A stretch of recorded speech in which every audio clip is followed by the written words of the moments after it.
Lakini kuna wale ambao labda hiyo ambayo inaelezewa, wale ambao labda unaona wananenepa, yaani wananawiri kiafya, kimuonekano, labda hiyo ni just a few.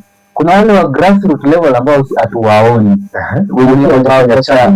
Kuna wale ambao hawajafanya challenge kabisa, lakini maisha yako shwari. Maisha labda yako shwari. Kuna wale pia ambao labda wamefanya challenge lakini ni kitu cha tu wanajaribu kufunika anga kidogo. Unajua muda mwingine ukiona challenge na nikwambia sasa hivi kila kitu ambacho watu wanaona inaweza kuwa challenge, inaweza kuwa content. Na kuna wale pia ukiona challenge wanaifanya wakati ambapo kabla ya kupachikwa mimba, na kisha wanasema baada ya kutengenezwa, sasa wametengenezwa kwa kupachikwa mimba. Sasa wanaonyesha ule wakati ambao ana ujauzito. Sasa una compare wakati kabla hajapachikwa mimba na ule wakati ambapo ana ujauzito. Unapata kwa ujauzito unafanya wake wengi hata wana muda wa kuweza kujipodoa. Sasa unapata kuwa amechapaka sana, nywele sijui ziko vipi.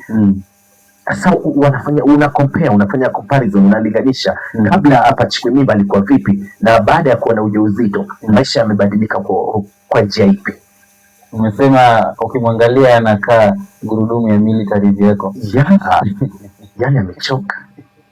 Lakini gurudumu la military vehicle huwa haijachoka, yani kuna jinsi ambavyo inakaa.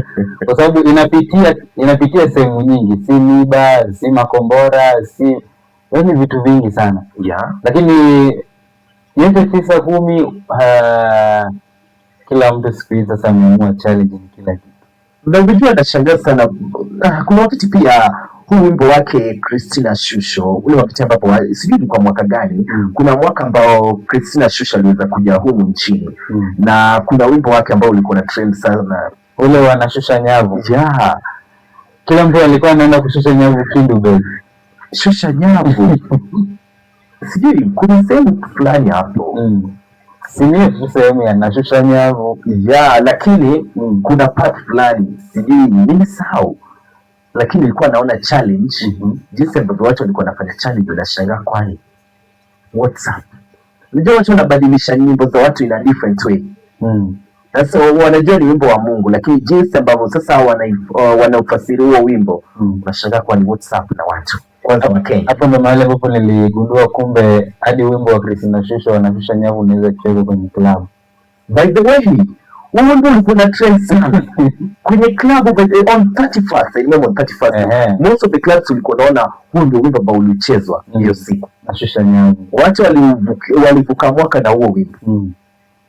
Na wakati mtu anashusha nyavu, kila mtu ako na chupa yake ya kile vinywaji vingine ambavyo vinaonja. Alipokwisha kunena alimwambia Simoni tweka kilindini, tweka mpaka kilindini, kashushe nyavu kweli. Hiyo nashusha nyavu.